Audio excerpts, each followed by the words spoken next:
2026年2月，哥倫比亞波哥大機場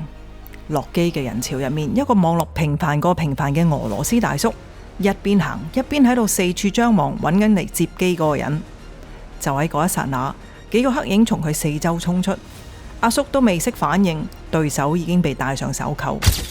佢叫 Alamov， 名義上係遊客，實質係俄羅斯最神秘部隊795中心嘅王牌特工。呢個部門係普京親手打造嘅影子軍隊，由組織架構到通訊，全部都做晒 air gap 單向隔離。佢哋嘅目標係要做到外界完全偵測唔到佢哋，甚至到任務完成咗，目標消失咗，世界都仲未知道發生緊咩事。但偏偏呢個最頂尖嘅特工犯咗一個最低級嘅錯誤，佢自己唔識講塞爾維亞話，但係又揾咗個唔識俄文嘅外判塞爾維亞殺手噃。結果為咗話俾殺手知幾時喺邊度喐手，你估下佢用咗啲咩工具？真係你估佢唔到啊！就係 Google Translate， 佢竟然直接用 Google Translate 嚟傳達暗殺指令，目標今日會出現喺海邊間白屋嗰度。佢以為自己部電話有加密通訊就天衣無縫，但係因為佢用咗 Google， 成個 Air Gap 防護罩即時破咗，計劃露晒底。佢唔記得嘅係 Google 嘅 server 係喺美國， FBI 攞住張法庭手令，直情就好似坐喺頭等位睇住現場直播，佢點樣策劃呢一單謀殺案。究竟普京最精銳嘅影子軍隊點樣由最專業變成最甩碌嘅殺人機器呢？街坊們沖定杯咖啡，坐定定。今集我哋直衝呢隊普京影子軍隊，一邊睇呢單荒謬過電影嘅真實國家級跨境追殺故事，一邊拆解到底係咩原因可以令到一個國家級嘅殺人武器竟然會低能到敗喺一個免費 Apps 手上呢？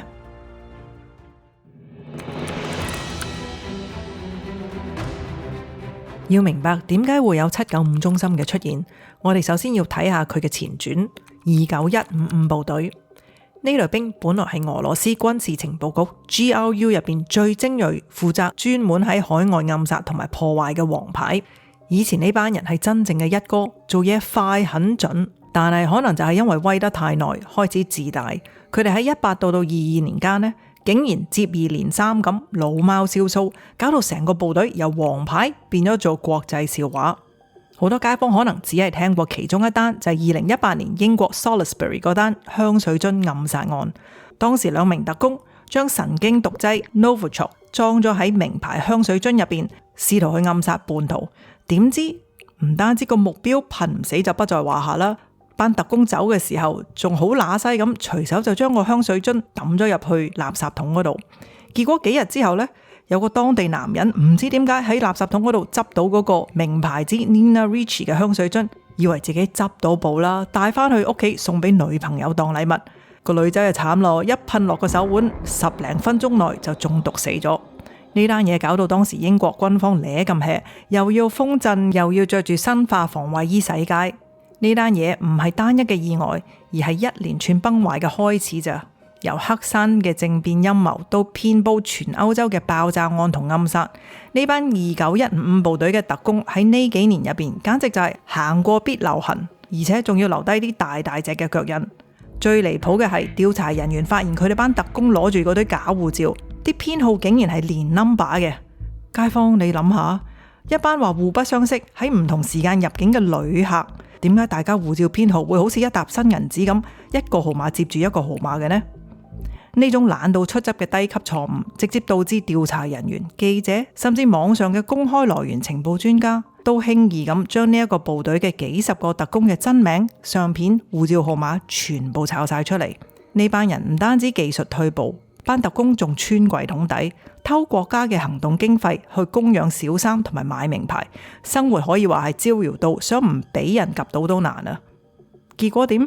呢班王牌嘅特工嘅底牌全部曝光，佢哋嘅指模同面相資料一早入晒全球海關嘅系統，已經通晒天。而家佢哋只要一踏出俄羅斯境，機場嘅電腦一 scan 就會即刻響機拉人。喺一份流出嘅俄羅斯內部評估入邊，連佢哋自己都直情用負資產嚟形容呢個部隊。王牌就已經變咗個大包袱，但係普京同佢班將領點會就咁算數呢？佢哋眼入邊戰爭唔止喺烏克蘭嘅前線，仲喺歐洲嘅咖啡館、美國嘅街上面。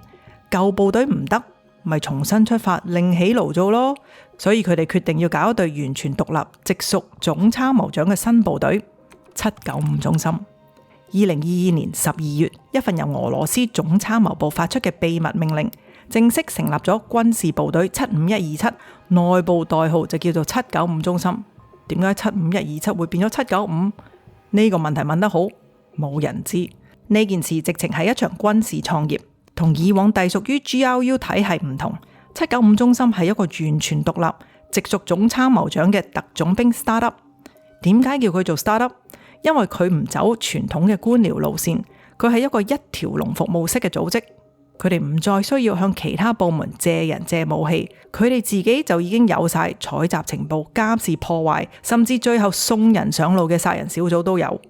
佢哋嘅目標好明確，就係一定要比之前嗰隊29155部隊更加隱秘、更專業同埋更不留痕跡。到咗2023年6月，呢個神秘單位就已經完成招兵買馬。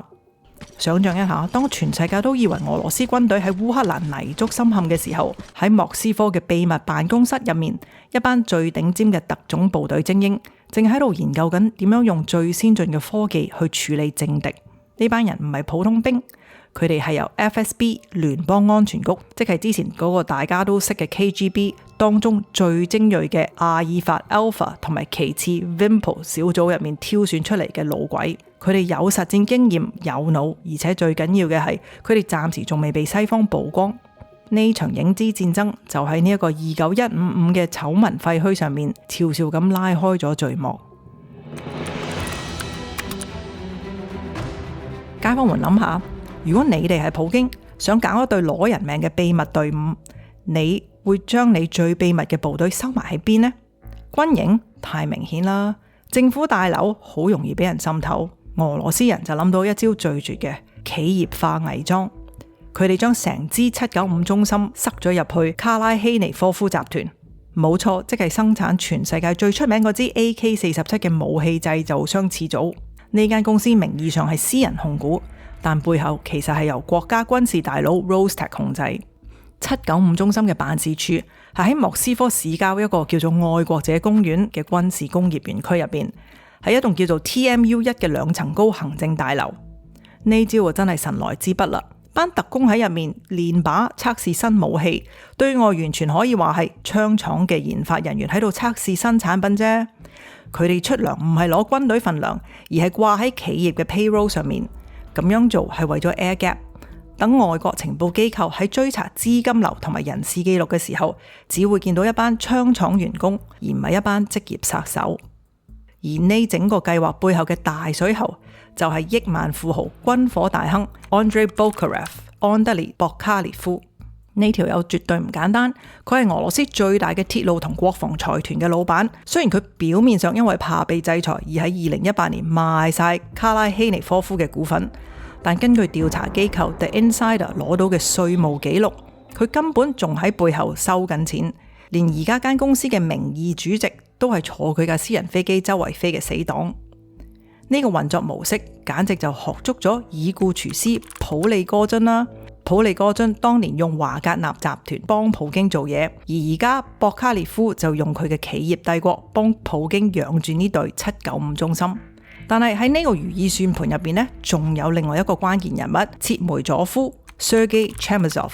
佢係 Rostec 俄羅斯國家技術集團嘅 CEO， 亦都係普京喺東德做特工時代嘅老友記。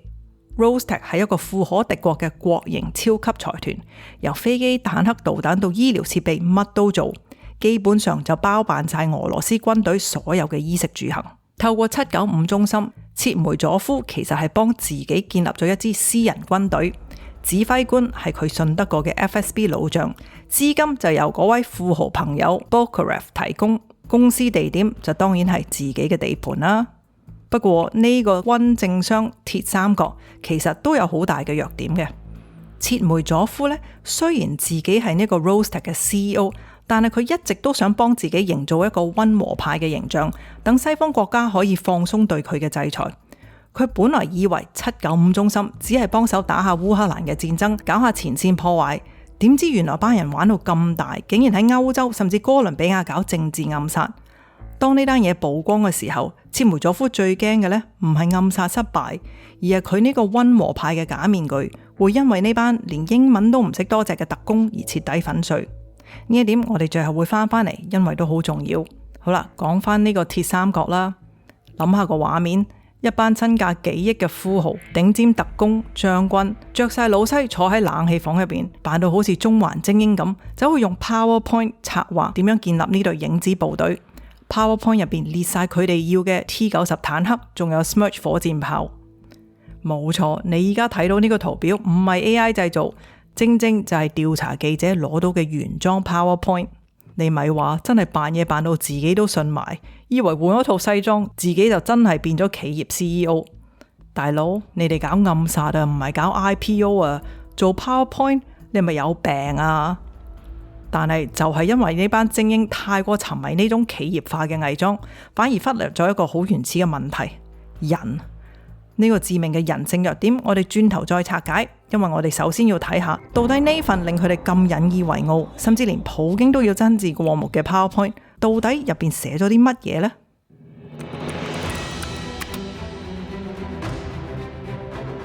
根據 The Insider 攞到嗰份內部 PowerPoint 同埋 Excel， 冇錯啊， PPT 都唔夠，仲要有埋 Excel。我估分分鐘由跟蹤落手到最後毀屍滅跡，佢哋都諗住搞晒成套詳細嘅 SOP 先至夠 Pro。我哋翻嚟睇下，佢哋呢個單位編制大約有成500名軍官，唔係簡單咁分組，而係好似出面大公司咁分晒部門，主要呢就係情報突擊同埋戰鬥支援。原來唔係講笑，呢班人可能真係研究緊點樣將暗殺變成企業化嘅流程。好啦，我哋先嚟講下呢個情報局，呢個呢就係成個組織嘅大腦，唔單止聽電話收風，入邊仲細分咗9個組，最絕嘅係第11組，專門搞公開來源情報，即係每日 mon 住你 Facebook、IG 同埋買商業衛星圖，喺公開資訊入邊揾殺機。而核心中嘅核心就係第12組，喺海外養特工，入面好多都係之前喺 Unit 29115衰咗轉過嚟嘅 O.C.Foot。最令人心寒嘅呢，可以話係第19組狙擊手組。你可能會覺得奇怪，狙擊手唔係應該喺突擊隊嗰邊嘅咩？點解喺情報局嘅呢？呢個就係重點啦，因為佢哋嘅任務唔係去支援戰場，而係直接清除目標。佢哋需要長期待命，配合情報組嘅監控，要喺目標一出現喺視線範圍就可以立即解決問題。呢種編制反映出795中心根本就係為咗點對點極速暗殺而產生嘅。好啦，講下第二呢個突擊局，呢度呢就分做4個戰鬥部門，每個部門有4個獨立嘅突擊小組，佢哋嚴格執行斷纜制，組與組之間係完全唔知對方做緊啲乜嘅。就算其中一隊喺巴黎失咗手被捕，另外一隊喺柏林嘅行動完全唔受影響。成員入面有 FSO 聯邦警衛局，即係普京身邊嗰班保鏢入邊嘅老手，甚至有跳傘特種兵，可以確保佢哋真係海陸空邊度都滲透得到入去。第三就係戰鬥支援局，呢度可以話最恐怖，竟然有 T-90A 主戰坦克同埋 Smerch 多管火箭系統。聽到呢度，你又可能會問：喂，去外國暗殺政敵，使唔使開坦克啊？呢個部門呢係為咗烏克蘭場戰爭同埋大規模嘅破壞而設嘅，佢哋亦都係想做到一條龍，就係一揾出烏克蘭軍隊嘅海馬斯火箭炮位置呢，佢就可以直接用自己嘅重型武器轟炸，完全唔使經過常規軍隊嘅軍療審批。而呢班幾百人嘅精英人工又係點呢？呢個就真係重賞之下必有勇夫啊！一個普通組長一個月可以攞到大約7800蚊美金，接近6萬港幣，而佢個總指揮官一年收入高達50萬美金。喺俄羅斯呢個直情係天文數字。佢哋唔係普通軍人，佢哋係由國家同埋億萬富豪博卡列夫一齊養起嘅職業殺手集團。佢哋住嘅係豪華公寓，出入私人飛機，手上就沾滿咗政敵嘅血。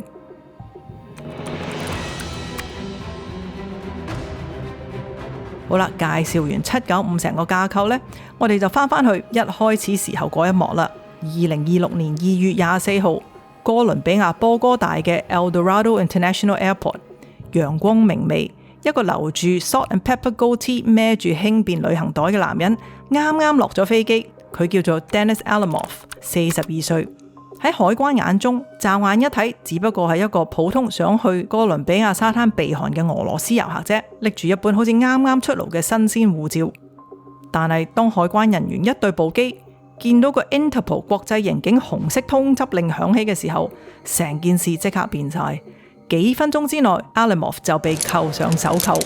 當時嗰副表情仲係一臉茫然，好似諗緊係咪邊度搞錯咗呢？呢條友其實就係795中心嘅明星級特工，以前係 FSB 精銳部隊 Alpha 嘅成員，係一個殺人唔眨眼嘅人。佢甚至同車臣強人卡德羅夫關係好到呢，卡德羅夫喺莫斯科唔見咗個離家出走嘅侄仔呢，都係叫佢揾翻嘅。講開又講少少八卦，報告入邊仲提到呢，調查記者 Bellingcat 嗰班大臣揾到嘅數據，發現呢條友 Alimov 有個怪癖，就係非常沉迷於操機。佢喺 Telegram 啲秘密群組入邊，唔係研究暗殺，而係日日研究緊點樣食類固醇。佢每日最煩惱嘅，竟然係驚自己突然之間會有 man boobs。講起都幾好笑。講起 Bellingcat 呢班人，都要提一提嘅就係佢哋係全世界特工嘅噩夢。佢嘅創辦人 Elliot Higgins 本來只不過係一個喺屋企湊仔中意玩電腦嘅英國人，點知憑住心裏邊嘅一團火，自己喺網上面學識點樣透過地標同埋武器型號去查敘利亞內戰。佢哋最經典嘅戰績呢，就係查出咗2014年馬航 MH17 俾人擊落嘅真相。當時大家都記得俄羅斯死都唔認，點知就係 Bellingcat 班大臣透過社交媒體啲相，一架一架車去對比，竟然查出架導彈發射車係由俄羅斯邊個基地開出嚟，車牌幾多號，甚至連邊個撳掣都查埋出嚟。你都唔係話佢唔犀利。好啦，翻返去哥倫比亞 Bogota， 點解 Alimov 呢個幕後大腦明明知道出面風頭火勢，仲要冒咁大風險親自飛去哥倫比亞呢？因為佢發現靠人不如靠自己。根據資料，佢嗰班 Serbian 嘅外判特工殺手已經幫佢搞咗2年，但係呢，次次都係得個吉，成日射波，攞咗錢又唔做嘢，一係就話揾唔到人，一係就直情潛水。最令佢頭痛嘅呢，係其中一個已經喺美國落咗網。對 Alimov 嚟講，呢一連串嘅暗殺係795中心成立以嚟嘅重頭戲。如果就咁搞唔掂，佢分分鐘喺組織入邊嘅地位就會搖搖欲墜。所以 Alimov 終於忍唔住，趁住2026年2月24號俄羅斯祖國保衛日，可能諗住擇個吉日啦，因為嗰個係一個俄羅斯特工最中意慶祝嘅大日子。佢喺莫斯科飲完幾杯，攞住本假護照，經過伊斯坦堡就飛咗去南美，諗住親自督師。佢仲以為自己好醒，護照係新嘅，又冇 biometrics， 西方國家應該就查唔到，又以為自己留咗鬚就冇人認得。佢甚至將自己部 iPhone 16留咗喺莫斯科屋企，想營造一種我仲喺屋企嘅假象。但係佢唔知道 FBI 人哋已經 mon 咗佢成年啦。當佢被哥倫比亞警方帶走嘅時候，佢可能仲喺度諗，究竟係邊個二五仔出賣我嘅呢？佢發夢都估唔到，出賣佢嘅唔係人，而係佢手機入邊嗰個翻譯 apps。呢位曾經喺 FSB 風光一時，以為可以偷天換日嘅肌肉猛將，最後就咁喺一個充滿陽光嘅機場入邊結束咗佢嘅特工生涯。講翻轉頭， FBI 點解一開始會及到佢嘅呢？咁你就要想象一下啦，一邊係一個淨係識講俄文，成個腦都係類固醇同埋暗殺名單嘅俄羅斯特工 Alimov， 另一邊係住喺美國講塞爾維亞語嘅外判殺手 Durovic， 兩個人要一齊策劃一單價值150萬美金嘅人頭買賣，但係大家溝通唔到，點算好呢？正常人有少少腦嘅，可能都會話等我喺機構入邊揾個信得過嘅翻譯先。但係795中心呢班精英居然覺得太煩啦，竟然選擇咗一個最方便嘅方式 Google Translate。 Alimov 用俄文寫低暗殺嘅指令，放落 Google 翻譯做塞爾維亞文，然後 copy 翻去佢嗰個加咗密嘅通訊軟件傳翻俾 Durovic。Durovic 收到之後，再用同樣方法將現場監視報告翻譯翻做俄文俾老細睇。佢哋以為用咗嗰套自家製嘅加密軟件就萬無一失啦，點知佢哋漏咗一個致命嘅 point。Google 係一間美國公司，佢所有嘅翻譯記錄全部都係屬於美國管轄之下。FBI 根本唔使去破解你個咩加密軟件，佢哋直接攞住張法庭手令，施施然行入 Google 總部，要求審視相關賬號嘅翻譯 log。結果 FBI 嘅探員就好似坐喺電腦前面睇 YouTube streaming 一樣，佢哋每一句對話，每一個暗殺目標嘅地址，甚至連想買邊隻型號嘅 Glock 手槍行事，都全部睇得一清二楚。最搞笑嘅係，平時特工講嘢或者都會用啲暗號遮掩下，但係因為 Google Translate 邊度識暗號呢？為咗唔好 lost in translation， 所以佢哋一定要有咁直接得咁直接。反而呢，就幫 FBI 做咗一份清清楚楚嘅犯罪記錄。例如喺2024年嘅12月，殺手向特工 Alamov 報告，驚死個翻譯翻得唔準，所以就用最簡單最直接嘅字眼去形容個目標住喺邊。一間海邊嘅白色別墅，周圍有白色嘅圍欄，大門仲有個伊斯蘭標誌喺度。呢啲咁具體嘅細節，原本係佢哋驚殺錯人，點知因為透過 Google Translate 留晒底，黑紙白字，反而做咗 FBI 釘死佢哋嘅最強證據。更離譜嘅係，呢班號稱受過嚴格訓練嘅職業特工，竟然喺對話入邊完全都唔避忌，連價錢都寫得明明白白啊！嗱，搞掂呢個目標就150萬美金落袋。如果你殺到另外嗰個更勁嘅呢，賞金仲可以超過1000萬美金。呢啲咁驚人嘅暗殺價目表，由2024年底開始就真係好似開咗直播咁，逐個字喺 FBI 班探員嘅熒幕上面跳出嚟。佢哋就韌腳喺 office 吹住冷氣，慢慢掌握晒成個暗殺計劃嘅 budget 同埋目標位置。FBI 當時嘅心態係點？佢哋完全唔急住拉人，反而係諗住放長線釣大魚，睇住呢班豬隊友點樣喺 Google Translate 入邊越講越多自己嘅犯罪證據。直到2025年3月 ，FBI 覺得玩夠啦，先至喺美國拉咗個殺手 Durovic。而1年之後，2026年嘅2月呢，當 Alamov 以為件事已經過咗骨，決定自己出馬嘅時候呢， Interpol 嘅手銬其實就已經喺機場等緊佢。呢場嘥咗俄羅斯幾億，用盡咗國家最頂尖嘅特工同埋武器嘅暗殺組織，最後竟然係敗喺一個免費嘅翻譯 App 上面。呢個就係現今嘅大國特工啦。街坊講完呢場 Google Translate 嘅災難，唔知你有冇一種感覺呢？就係呢班俄羅斯特工點解同我哋以前認識嗰種冷酷精英差咁遠嘅呢？點解好似突然之間成個集體變晒豬隊友咁款？普京費盡心思起咗呢條影子隊伍，諗住做到神不知鬼不覺，點知呢隊兵竟然變咗佢最大嘅致命傷，一個連 Google Translate 都戒唔甩嘅單位。你想佢去執行改變地球政治咁大嘅任務，簡直就係天方夜譚啦！成件事背後其實反映咗成個俄羅斯精英階層嘅兩大問題。第一就係 low morale， 士氣低迷，大家其實都係想渾水摸魚，得過且過，心諗喂，搵食啫，用下 Google 翻譯又有乜所謂呢？